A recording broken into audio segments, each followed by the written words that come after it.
Bogus HOA officers came to arrest my wife. Then everything spiraled when her CIA unit showed up. It began like any forgettable evening.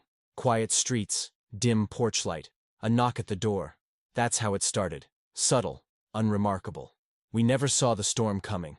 Alicia always kept her head down. Fit right into our picture-perfect suburb with its clipped hedges and cheery neighbors.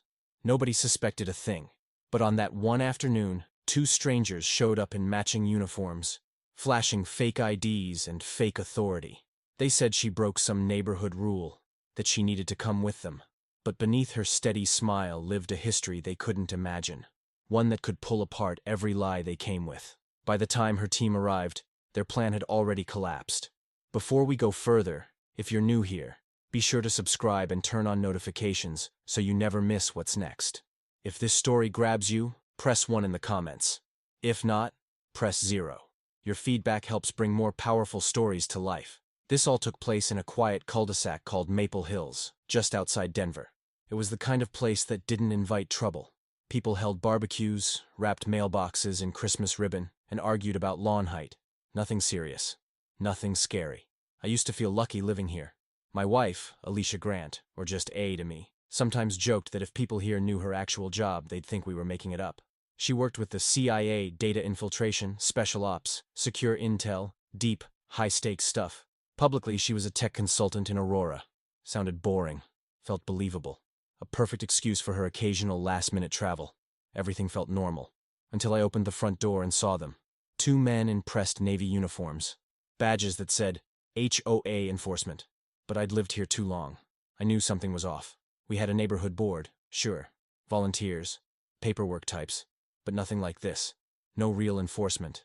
No power to arrest. Everything shifted in that instant. What threw me first was their tone. Sharp, forceful, no patience. They introduced themselves as Officer Rourke and Officer Sutter, holding out clipboards with logos that looked suspiciously polished. They demanded to speak with Alicia. She was in the kitchen, brewing coffee, completely unaware of what was coming. Before I could ask anything, they cut me off. There's been a serious violation. She's responsible. I tried to stay calm. I think there's been a mistake. There's no security force like this here. Who sent you? My chest tightened. Their eyes moved across the room, scanning like they were looking for weapons or secrets. Then Alicia appeared, apron still dusted with flour. She'd been baking for our elderly neighbor. The moment they saw her, they pounced, accusing her of operating illegal surveillance in the neighborhood. She didn't blink, just raised one brow. That look, I'd seen it before. That unshakable calm she used in high-risk fieldwork.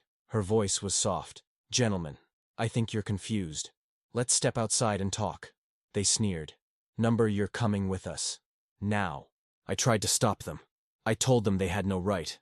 They ignored me. One of them grabbed her wrist. The other forced her out the door. Watching my wife get dragged away like a criminal, it set something off inside me. Anger. Panic. A deep, burning fear. But Alicia stayed calm. Didn't yell. Didn't resist. Still. Silent. Focused. There was only that same unreadable calm on her face. Across the street, neighbors began to gather. Some on lawns, some on porches, drawn by the disturbance. Confusion spread like a spark in dry brush. In Maple Hills, gossip didn't just travel fast. It ignited. The fake officers barked at them to stay back, like they were trying to reassert whatever false power they thought they had. I stayed right behind them, demanding answers, refusing to back down. "On what grounds?" I shouted. "You can't just take her." Their response was a vague, jumbled mess about domestic espionage and tampering with the HOA's private records. Accusations so strange, I couldn't tell if I should laugh or panic. Out of the corner of my eye, I spotted our elderly neighbor, Mrs. Clark, standing frozen on her porch, clutching her phone with shaking hands. I could only hope she was calling the real police. Alicia's face stayed composed, but I recognized the flicker behind her eyes. Focused. Calculating. She was already memorizing everything. Their height. The shape of their boots. The insignias on their fake badges. She was preparing for whatever came next. They marched her toward a dark SUV. The side was branded with a phony Maple Hills HOA enforcement decal. Clean, but clearly homemade. Even the number painted on the side was suspicious. 1 digit off from the actual HOA helpline. Just enough to fool someone not paying close attention. As they shoved her into the back seat, I lost it. "This is kidnapping," I yelled. You have no legal right, none! They said nothing, but their body language betrayed them. They were tense now, uneasy. Real authority doesn't go quiet when accused of a crime. That's when my phone buzzed in my pocket. I pulled it out. Unknown number. Hands shaking, I answered. Mr. Grant, a voice said, firm but calm. Don't be alarmed. This is Margaret Hall with the CIA's Rapid Response Unit. Everything inside me froze. Margaret, Alicia's direct superior. A call from her could only mean one thing. Alicia had triggered the emergency protocol. That protocol was supposed to be classified. Deep cover, Black Ops level secure. And yet, here it was. Live. In motion. In the middle of my peaceful cul-de-sac. Before I could even form words, Margaret continued.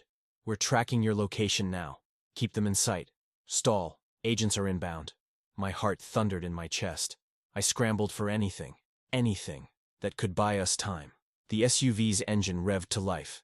Its tinted windows made it impossible to see Alicia inside, but I felt her eyes on me. Officer Rourke gripped the wheel. The SUV jolted forward, tires beginning to turn. I didn't think. I just ran. Without training, without a plan. I threw myself toward the driver's side window, planting myself in front of the vehicle. I knew the risk. I knew what a moving car could do to a person. But fear for Alicia drowned everything else out. Rourke slammed the brakes, screeching to a halt, barely a foot from my knees. Sutter leaned out the passenger side window, eyes wide, voice rising. You're obstructing official HOA action. We'll have you arrested too. But I didn't move. I spread my arms wide, heart hammering, standing between them and the road. A wave of neighbors had started to spill out from every direction, gathering at the curb, stepping into yards, raising their phones. Within seconds, they'd formed a loose barricade of anxious faces and recording cameras. One kid, Jordan from across the street, had already gone live on social media, capturing everything. That clearly irritated the fake officers. Sutter's hand drifted to his waist, resting just inches above a scuffed sidearm that didn't look standard issue. My stomach dropped. Then, just as tension hit its peak, a sound split the air. Not the familiar wail of a local patrol car. This was sharper, meaner, federal. Margaret's words echoed in my head like a metronome. Agents are en route. My pulse slammed against my ribs as the truth hit. This was about to explode far beyond fake uniforms and HOA nonsense. These men weren't just playing dress-up, and none of us had any idea what they were really capable of. The siren grew louder, followed by two sleek black SUVs roaring around the bend, both marked with official government plates. Their arrival was so fast, so precise, it felt like a tactical film scene had crash-landed into our peaceful cul-de-sac. The SUVs stopped cold. The doors opened immediately. 4 agents stepped out, plain clothes but unmistakably trained. Their movements were fluid, practiced, no hesitation. Leading them was a tall woman in dark sunglasses, silver hair cropped tight. I knew her instantly. Alicia had shown me a single photo once, years ago. The woman standing before us was Margaret Hall, the legendary CIA officer known for taking down high-level targets abroad. And now she was here, on our street. She took one look around, quick, assessing everything, then raised a single hand, motioning for the neighbors to back away. With one crisp command, her agents surrounded the fake HOA vehicle, hands near their weapons, but low, professional, restrained. Rourke and Sutter looked at each other, panic cracking through their masks. All the fake confidence drained from their bodies the moment they saw real authority roll in. Inside the SUV, Alicia sat perfectly still. Her wrists were still bound in plastic zip ties, but she looked up, calm, composed, and the second her eyes landed on Margaret, she smiled, subtle, certain, like she already knew how this would end. That was the final trigger. Sutter flung the passenger door open and bolted, desperate to vanish on foot. He didn't make it far. 2 agents slammed him to the ground before he got past the driveway. Rourke froze behind the wheel, motionless, cornered. Margaret's voice cut through the air, clear and cold. On behalf of the United States government, you are under arrest. An agent yanked Rourke from the seat and pinned him against the SUV, cuffing him fast. His mouth opened, but no sound came out. He looked small now, deflated. Just moments ago, these men had strutted around with fake badges and a sense of control. Now they were sputtering, helpless, and exposed. The entire street had transformed into the set of a covert operation. Alicia stepped from the vehicle, her wrists finally freed. She walked forward slowly, never breaking her stare as she looked Rourke and Sutter over. Her voice was clear, composed, and cutting. "Who do you really work for?" They didn't answer. Couldn't. The fear in their faces told the truth. Whatever mask they'd worn, whatever fake role they'd rehearsed, was gone. Margaret turned to me, signaling me closer. "She's been tracking a ring of impersonators, posing as local authorities," she said quietly. "We had intel, but we didn't expect them to attempt a live grab. Not here. Not in broad daylight." My thoughts spun. These men weren't random grifters. They were part of something larger, something organized. Suddenly, I remembered those strange, unmarked vans that had circled our block late at night. This wasn't just a scam. It was a breach. Just then, marked police cruisers pulled up. Denver PD. Red and blue lights flashed across the street. Officers stepped out, quickly setting up a perimeter. Caution tape snapped into place as neighbors huddled behind it, wide-eyed, whispering. Confusion buzzed in the air, but Margaret stayed laser-focused. She walked straight up to the police chief, flipped open her credentials, and started issuing directives with brisk efficiency. The local officers stepped back quickly, ceding full control to the CIA. One by one, neighbors began coming forward, sharing uneasy encounters they'd had with Rourke and Sutter. Mrs. Clark told agents how they tried to fine her over a decorative garden gnome that didn't meet compliance standards. Another neighbor, Mr. Fletcher, said they had boxed him into his own driveway, demanding immediate payment for a supposed landscaping infraction. Every accusation felt absurd in hindsight, but back then, most of us chalked it up to some overzealous HOA enforcement. No one suspected it ran deeper. Alicia was now in full command mode, taking notes with surgical focus, exchanging quick glances with Margaret, the kind that spoke volumes without a word. There was a practiced synergy between them, the kind that only years of high-stakes coordination could build. I stood nearby, heart still thudding in my chest, trying to process the sheer weight of what had just happened. My wife's hidden life crashing into our front lawn, exposed for the first time. But I had no idea that this wasn't the end. It was just the surface. As CIA agents continued their debrief with local law enforcement, a man broke from the group and approached me. His badge read, Agent Hollister, a name I immediately recognized. I'd seen it on a classified list on Alicia's screen months ago, back when I didn't know what I was really looking at. His voice was calm but direct. "Mr. Grant, have you seen anything strange over the past few weeks? Unmarked vehicles? Unknown faces? Anything feel off?" I hesitated, then recalled something odd. "There was a white van," I said slowly. "Parked near the pool at night for 3 days straight. No plates. When I walked toward it, the driver peeled out." Hollister nodded, like that detail locked into place. He stepped aside, lifting his phone and speaking in hushed tones. Moments later, a shrill beeping echoed from inside the SUV the fake officers had arrived in. An agent rushed over. Within seconds, he reached under the back seat and pulled out a device no bigger than a phone, blinking red, blinking fast. "Tracker found," the agent called out. "Possible explosive or surveillance." The ripple of fear was instant. Gasps, shouts, neighbors ducking behind bushes, retreating to porches. The tension returned full force. The agent handled the object with gloved hands.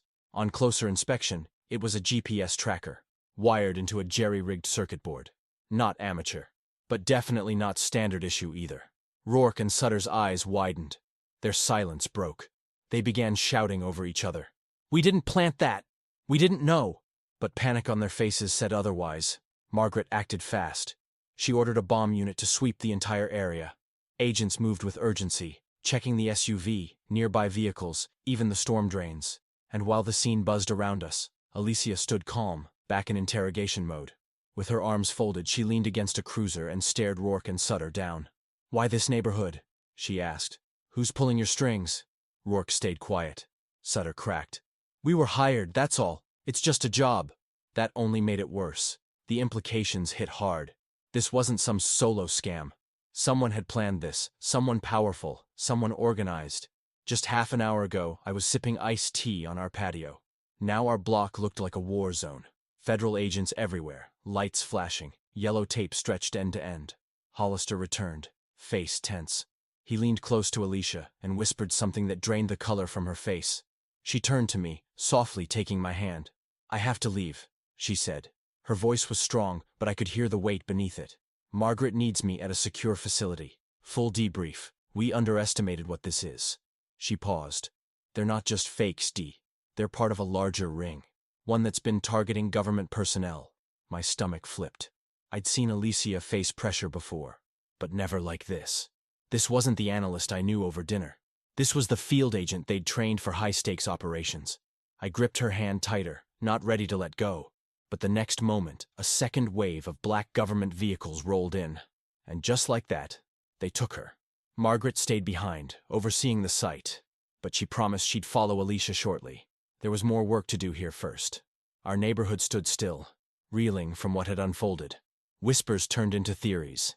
Neighbors worried aloud about identity theft, about what personal data might have been exposed, about whether more imposters were out there. The local police chief tried to calm us. "We're working with federal teams to ensure everyone's safety," he said. But the words felt thin compared to the nerves in the air. Rourke and Sutter were marched away, wrists cuffed, eyes darting, looking for exits that no longer existed. I heard one of them mutter under his breath, "Boss ain't gonna forgive us for this." That one line chilled me. My hands shook. I wasn't sure if the CIA had just saved us, or exposed something even bigger. Had they chosen Maple Hills at random? Or had Alicia and I been targeted all along? By nightfall, the yellow tape still fluttered in the breeze. News vans lined the sidewalk. Bright camera lights turned our street into a set. Anchors stood in front of our homes, telling a story they didn't truly understand. All they knew was that a group posing as HOA officers had tried to abduct a woman, and that she turned out to be CIA. No one had the full picture. And for the next few days, the silence only made it worse. Federal surveillance vans parked at the corners. Unmarked cars cruised slowly at odd hours. At night, I spotted drones zipping overhead, watching. And Alicia? Completely unreachable. Her phone went to voicemail. Every time. To stay sane, I threw myself into chores. Work, yard maintenance, even volunteered at the community center. Anything to feel normal. But nothing felt normal. Not anymore. Volunteering at the local food bank helped me keep busy, helped me feel like life still had structure. But the worry never left. Then, late one Tuesday evening, my phone rang. Caller ID showed nothing but a label. Secure line. I answered, breath caught halfway up my throat. It was Alicia. Her voice was tight, drained from exhaustion, but there was resolve in it too. "I'm safe," she said, "and we've uncovered something massive." My pulse surged. "What is it? What did you find?" She explained. Rourke and Sutter's arrest had exposed an entire web, a network of imposters embedded across the country, with access to personal data on countless federal employees. Their method was chilling: fake infractions in suburban neighborhoods, targeted at mid to high-level officials living off-grid under civilian covers. They'd install surveillance, collect sensitive intel, and sell it to the highest bidder on the dark web. "They were targeting me specifically," Alicia said. "They thought I had information on a covert operation overseas." I swallowed hard. "So, what now? Are we in danger?" There was silence. That silence said more than words could. Finally, she spoke. "The leaders haven't been caught yet. We've traced them to multiple states. If they know we're close, they may strike back." My chest felt heavy, fear pressing in. But I couldn't show it. Not now. Alicia needed me steady. She continued. "Margaret's ramping up response efforts. We'll strike when we confirm their command site. I'll be part of the takedown." Despite the dread, pride stirred inside me. My wife, the pie-baking neighbor next door, was a CIA analyst at the center of dismantling a national threat. Talk about living two lives.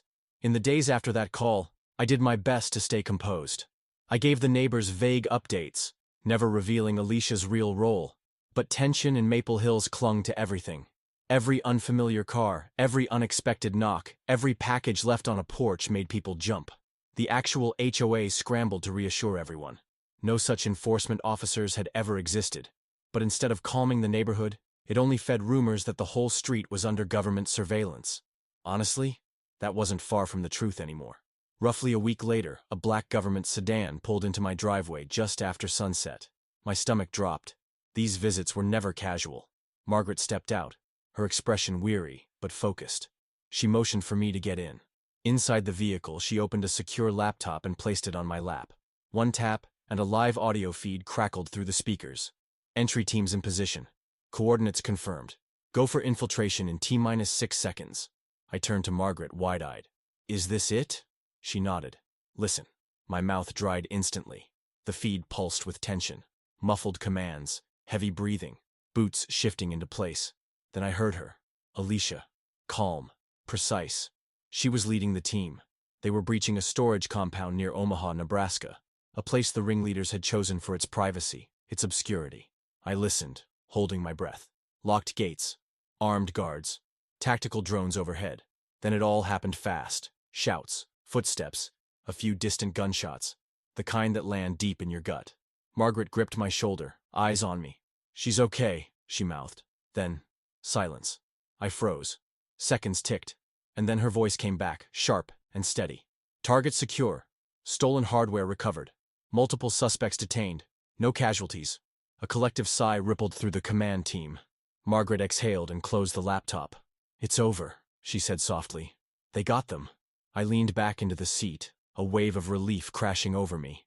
A few curious neighbors watched us exit the vehicle, their faces full of questions they'd never get answers to. Margaret nodded at me.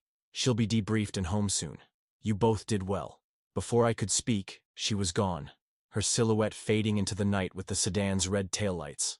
When Alicia returned 2 days later, there was no media frenzy, no helicopters, no interviews, just a quiet walk through the front door. Life in Maple Hills was beginning to settle. The noise had passed, but its echo remained. Whispers of what really happened passed in hushed tones. The truth? The core of the operation had been destroyed. Indictments were underway. The names behind the scam were being unmasked, one by one. Inside certain secure circles, Alicia was a hero. To the rest of the world, she was still the soft-spoken consultant who helped fix network bugs. Rourke, Sutter, the others. Their fate? A list of federal charges longer than my arm, impersonating officers, conspiracy, kidnapping, and espionage targeting U.S. intelligence. No bail, no mercy. Those fake badges now sat in evidence lockers, silent proof of a plan gone horribly wrong. The real HOA released a public statement, denouncing the impersonators and reinforcing that such authority had never existed. Denver PD and the CIA coordinated quietly, sweeping nearby communities to ensure no copycats remained. It was a victory, but one won at a cost. Alicia and I sat on the couch watching news anchors breathlessly report the downfall of the imposters. We didn't say much, we just breathed. For all the public drama, few people understood how close we had come to disaster. Fewer still knew that this wasn't Alicia's first brush with danger, just the first that hit so close to home. Over time, Maple Hills returned to its usual rhythm. Porch lights glowing at dusk. Block parties buzzing again. Reporters came, sniffing for a fresh angle. Neighbors shooed them off. Alicia resumed her quiet life, slipping back into the rhythm as if nothing had changed. But we knew better. A few sharp reminders stayed. An occasional black SUV idling down the street. New cameras mounted at the corners. Watchful eyes. Dinner conversations changed too. We reflected on how surreal it all was. How her tightly compartmentalized life had finally collided in full view of the neighbors. Her biggest fear, she admitted, wasn't for herself, but for the people who trusted their homes were safe. "Well," she said, finally smiling, "we got them. That's one crisis down." In the weeks that followed, new whispers emerged. Rumors that the masterminds behind the impersonators were tied to international syndicates.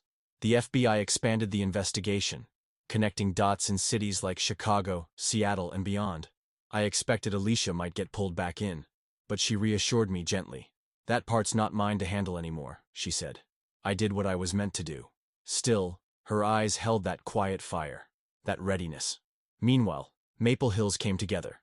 People upgraded locks, shared surveillance footage, started neighborhood patrols. Maybe the silver lining was this: the chaos made us a community again. Even Jordan, the teenager who live-streamed the entire arrest, turned his channel into a hub for neighborhood safety tips. And oddly enough, he got more views than ever. In the quiet that followed, I kept thinking about how fragile peace can be.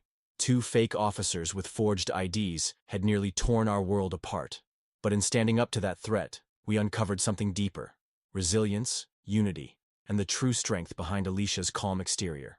Maple Hills didn't fall apart. It rose. More alert, more connected, and more determined never to be blindsided again. And that, my friends, is the true story of how an ordinary afternoon became a high-stakes thriller in the most unlikely place: a quiet suburban cul-de-sac. From fake HOA enforcers to a full-blown CIA takedown, this tale stands as proof that danger doesn't always wear a villain's face. Sometimes, it knocks on your door with a clipboard and a smile. If you've stayed with us from beginning to end, make sure to like, share, and subscribe. There are more stories to come, and trust me, you won't want to miss what's next. Stay vigilant.